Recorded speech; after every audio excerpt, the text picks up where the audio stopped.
Okay, so when we talk about small businesses and credit cards, often the conversation, it goes straight to the perks. Points, lounge access, maybe those fancy concierge services. But what if, for a whole lot of small to medium-sized businesses, SMBs, the real deal maker, the thing they actually value most, isn't any of that shiny stuff? Today, we're kind of pulling back the curtain on something that maybe many of us in finance have been getting a bit wrong about SMBs, what they really want from their credit cards. And we've got some great data to dig into. It's from a new PYM-NTS report, the SMB Growth Monitor report, how firms use and choose credit cards, which they did with I2C. So our mission today is to unpack what's really driving how SMBs pick and use their cards. And I think some of the findings are genuinely surprising. They might just make us rethink what top of wallet even means for businesses. All right, let's jump right in with the report's biggest headline. You'd probably guess rewards or maybe low interest rates would be top right. Well, this report found almost half, 48% of all SMBs say high credit limits are the key reason their main card is, well, their main card. It stays top of wallet because of the limit. That's pretty striking when you think about how much marketing focuses on everything but the limit. It really is.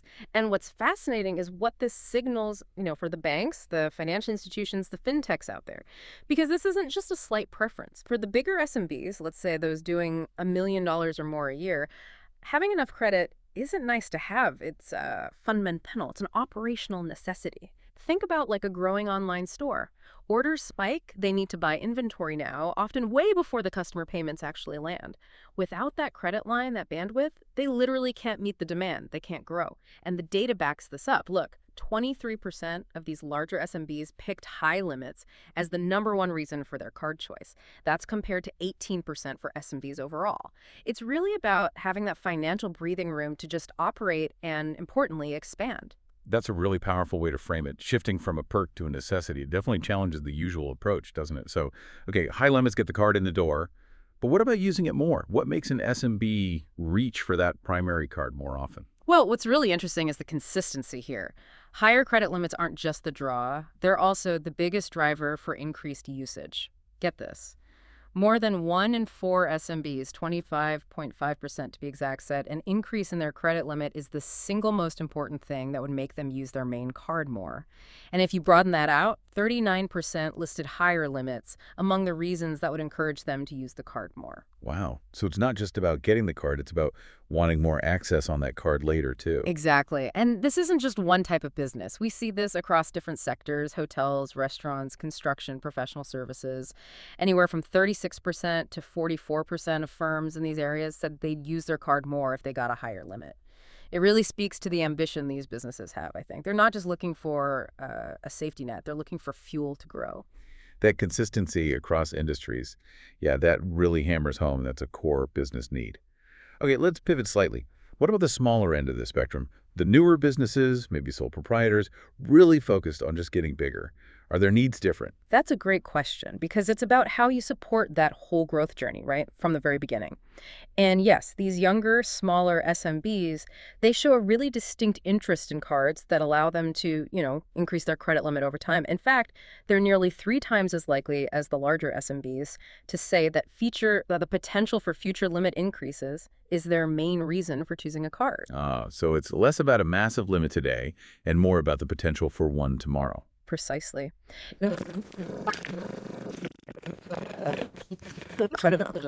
Offerings that can grow with the business. It suggests they're looking for more of a partnership, something that adapts as they evolve rather than just a static product. That makes a lot of sense for a business starting out. So beyond limits, which is clearly huge, what other interesting behaviors did the report uncover about how SMBs manage their finances? You mentioned something earlier about blurring lines between personal and business spending. Yes, that's another huge takeaway. The lines are definitely blurry. The report found 54% of SMBs across the country, and it jumps to 61% in big cities, are using both business and personal credit cards for their operations. 54%. That's more than half. Why do you think that is? Just convenience? It could be convenience, partly. But it likely also suggests that, especially for smaller outfits, their business finances and personal finances are just deeply tangled. And for financial institutions, that's a real challenge, but also an opportunity, right?